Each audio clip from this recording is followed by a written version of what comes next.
नमस्कार।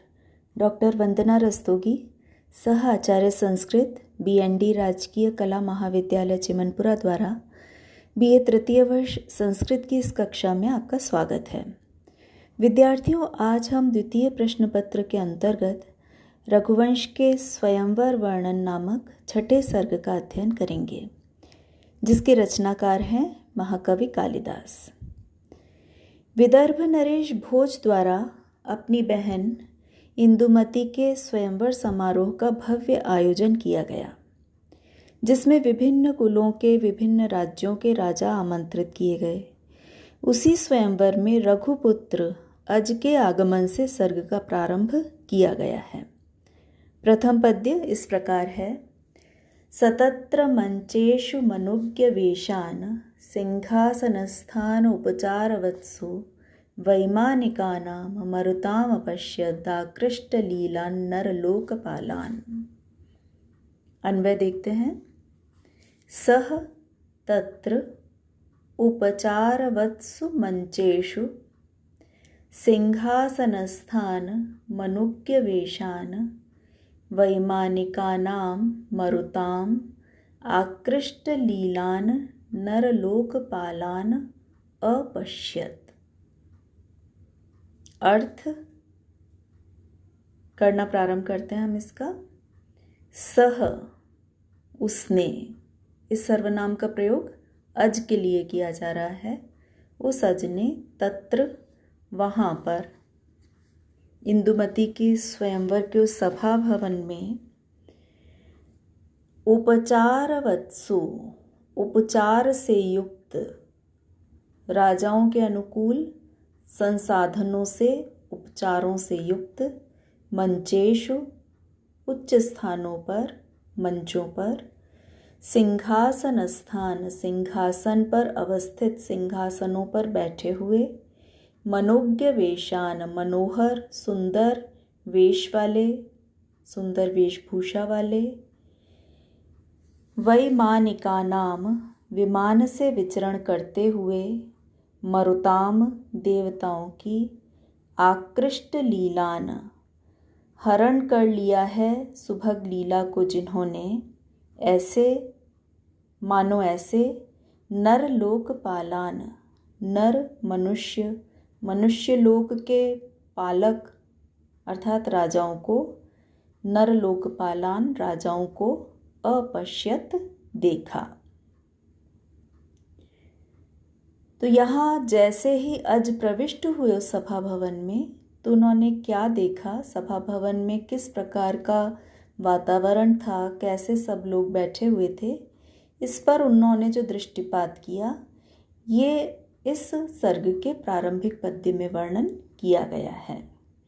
इससे हमें स्वयंवर सभा की भव्यता का अनुमान हो जाता है कि जहाँ राजाओं के बैठने के लिए बड़े बड़े मंच बनाए गए थे, तरह तरह के संसाधनों से उन मंचों को सजाया गया था, सिंहासन रखे हुए थे जिन पर सभी राजा अलग अलग अपने अपने मंच पर, अपने अपने सिंहासन पर विराजमान थे।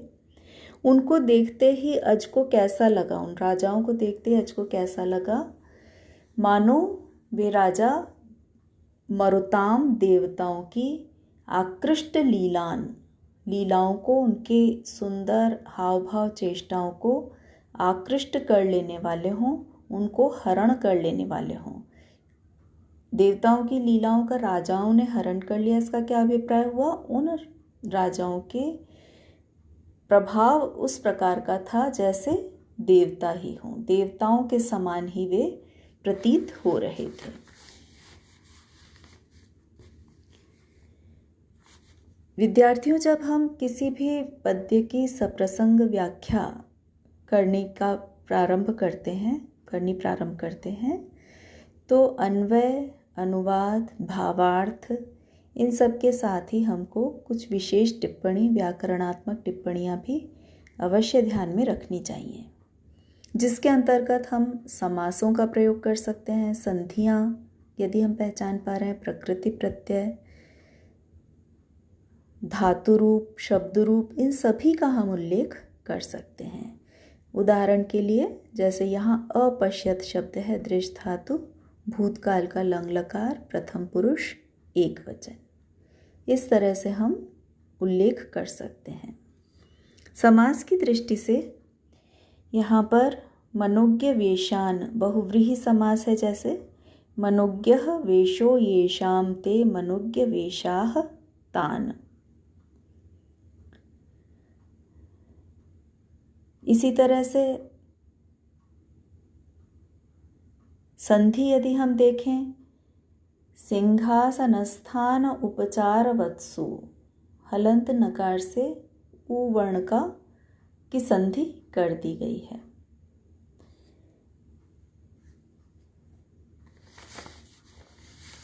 इस पद्य में जिस छंद का प्रयोग किया गया वो छंद है उपजाति छंद। उपजाति छंद जैसा कि आपको विदित ही है कि इंद्र वज्रा और उपेंद्र वज्रा छंदों का सम्मिश्रित रूप होता है। कालिदास द्वारा इस रघुवंश के छठे सर्ग में सर्वत्र उपजाति छंद का प्रयोग किया गया है। अंतिम 2 पद्यों में उन्होंने छंद परिवर्तन किया है। यहाँ उत्प्रेक्षा अलंकार का प्रयोग विद्वानों के द्वारा मान्य किया गया है। देवताओं के समान सुंदर आकर्षक लीलाओं से युक्त राजाओं के लिए उत्प्रेक्षा दी जा रही है। मानो वे राजा किस प्रकार के लग रहे हैं, मानो उन्होंने देवताओं की सुभग लीला का हरण कर लिया है, इसलिए यहाँ पर उत्प्रेक्षा अलंकार है। हम देखेंगे आगे के भी अन्य पद्यों में भी हम देखेंगे कि कालिदास के काव्य में अलंकारों का समावेश बड़े ही सरलता, सुगमता, सहजता से होता है। यहाँ पर भी अनुप्रास अलंकार है, जैसे मंचेषु मनोज्ञ वेशान, म वर्ण श वर्ण की आवृत्ति हो रही है। सिंहासन स्थान, स और न वर्ण की आवृत्ति हो रही है। तो इस तरह से अनुप्रास अलंकार जो कि शब्दालंकार है वो भी दृष्टिगत हो रहा है हमें यहाँ पर, और अर्थालंकार, उत्प्रेक्षा अलंकार भी यहाँ पर हमें दृष्टिगत हो रहा है। द्वितीय पद्य है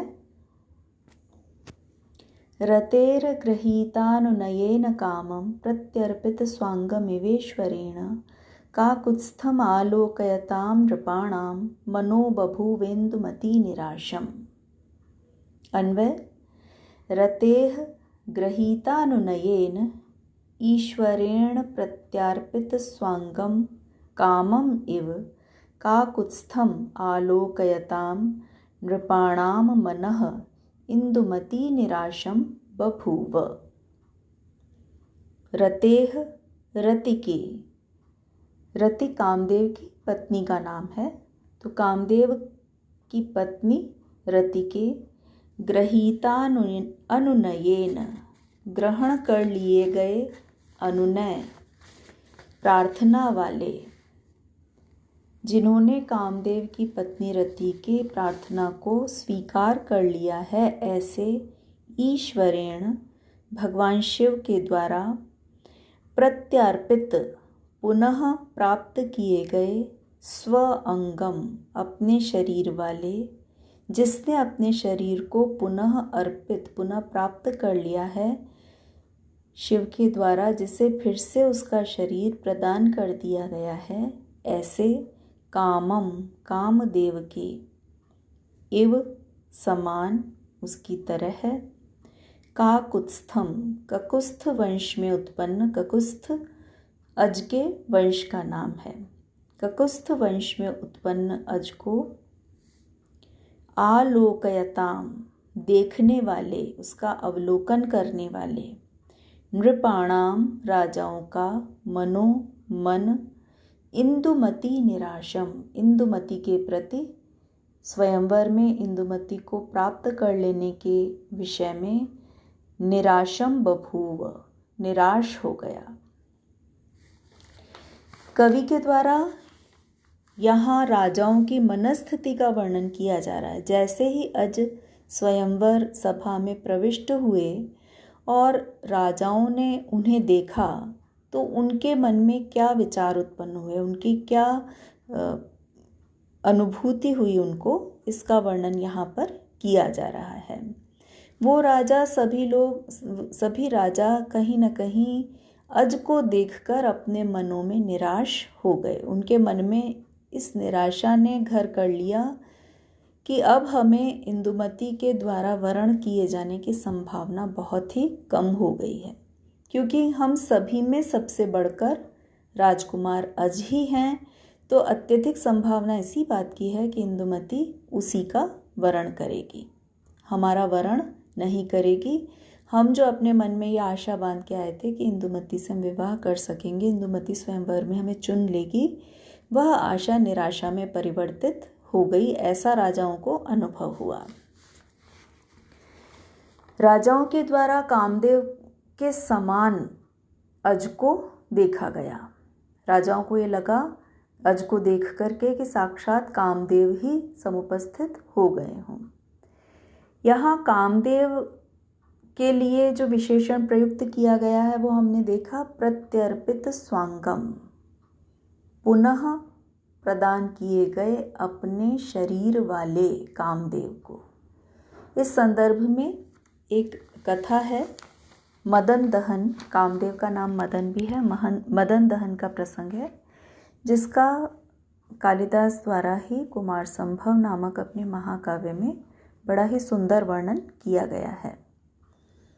इस कथा के अनुसार भगवान शिव अपने तपोवन में जब तपस्या लीन थे तो कामदेव के द्वारा उनके दर्शन करने आई, शिव के दर्शन करने आई पार्वती के प्रति शिव के मन में अनुराग उत्पन्न हो जाए, इस विचार से कामदेव के द्वारा अपना पुष्प बाण शिव पर चलाया गया।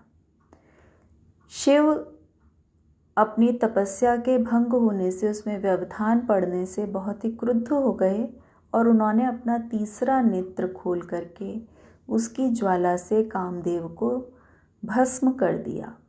भस्म होने के बाद में कामदेव का शरीर नष्ट हो गया, इसीलिए उन्हें अनंग कहा जाने लग गया। अनंग, जिसका कोई अंग, कोई शरीर नहीं है। तो यदि कवि यहाँ पर यह कहना चाह रहे हैं कि यदि ये कहा जाए कि कामदेव स्वयं सशरीर उत्पन्न हो गए, कामदेव का साकार उपस्थिति ज्ञात हो रही है, तो कामदेव का तब शरीर रहा ही नहीं, तो अज के शरीर में कामदेव की सी सुंदरता कैसे मानी जाएगी। इसलिए उन्होंने ये उस प्रसंग के साथ में अज की सुंदरता को जोड़ते हुए उस सारे प्रसंग का ही निरूपण कर दिया है प्रथम दो पंक्तियों में, कि कामदेव के नष्ट हो जाने के बाद उनकी पत्नी रति ने बहुत अधिक विलाप किया, भगवान शिव को बहुत अधिक प्रसन्न करने की चेष्टा की। उसकी प्रार्थना से द्रवीभूत होकर भगवान शिव ने कामदेव को उसका शरीर वापस कर दिया। ऐसा हुआ हो और कामदेव के जैसे ही सुंदरता वाले अज हमारे सामने उपस्थित हो गए हों, यह प्रतीति उन राजाओं को हो रही है। व्याकरणात्मक टिप्पणी के अंतर्गत समास जो यहाँ प्रयुक्त किए जा रहे हैं देख लेते हैं हम उन्हें। गृहीतः अनुनयो येन सह गृहीतानुनयः, बहुव्रीहि समास का यहाँ पर प्रयोग है। इसी प्रकार से प्रत्यर्पितम स्वांगम यस्य सह प्रत्यर्पित स्वांगः तम, यहाँ भी बहुव्रीहि समास का प्रयोग है। इंदुमत्याम निराशः, इंदुमती के प्रति उसके विषय में जो निराश हो गया, इंदुमत्याम निराशः, यहाँ पर तत्पुरुष समास का प्रयोग किया जा रहा है, जिसमें विभक्ति का लोप हो जाता है।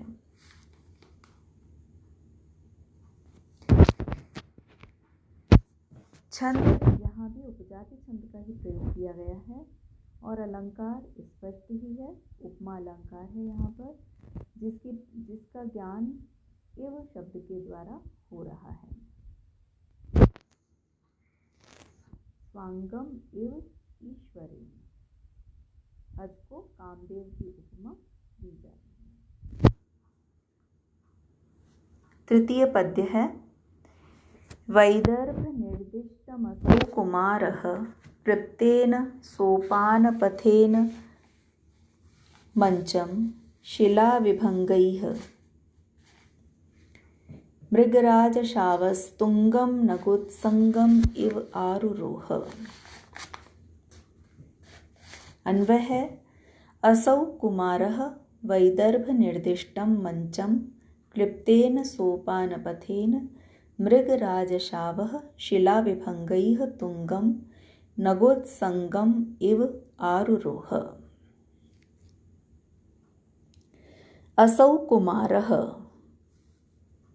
वह कुमार, वह राजकुमार अज, वैदर्भ निर्दिष्टम, विदर्भ नरेश, विदर्भ देश के राजा भोजराज के द्वारा निर्दिष्टम बताए गए, मंचम मंच पर, क्लिप्तेन सोपान पथेन, क्लिप्त सुंदर ढंग से बनाई गई, सुविरचित, सोपान पथेन सीढ़ियों के मार्ग से, मृगराज शावह,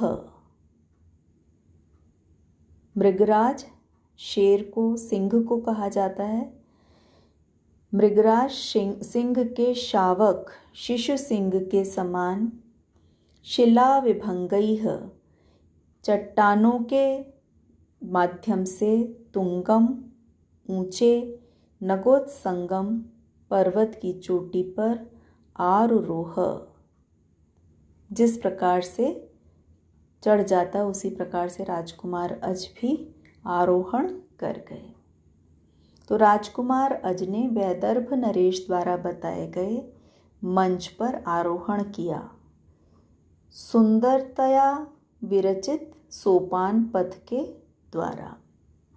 उनका वह आरोहण किस प्रकार का था? उपमा दी जा रही है, जैसे कोई मृगराज शावक, कोई सिंह शिशु, शिला विभंगैः प्रस्तर खंडों से शिलाओं के एक के बाद एक शिलाओं पर चढ़ता हुआ, तुंगम ऊंचे पर्वत शिखर को, तुंगम नगोत्संगम ऊंचे पर्वत शिखर तक, नग कहा जाता है पर्वत को, न गच्छति इति नगः जो अचल रहता है, अपने स्थान पर ही स्थिर रहता है।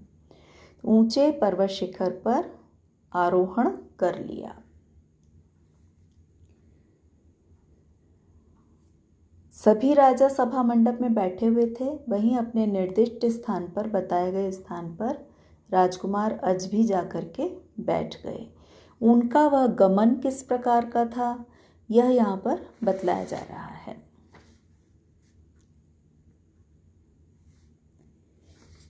व्याकरणात्मक दृष्टि से सोपानस्य पंथाः षष्ठी तत्पुरुष का प्रयोग है यहाँ पर। सोपान पंथा, सोपानस्य पंथाः सोपानपथः तेन सोपानपथेन, शिलानां विभंगाः शिलाविभंगाः तैः, मृगाणां राजा मृगराजः मृगराजस्य शावः मृगराजशावः, यहाँ भी षष्ठी तत्पुरुष का ही प्रयोग किया गया है।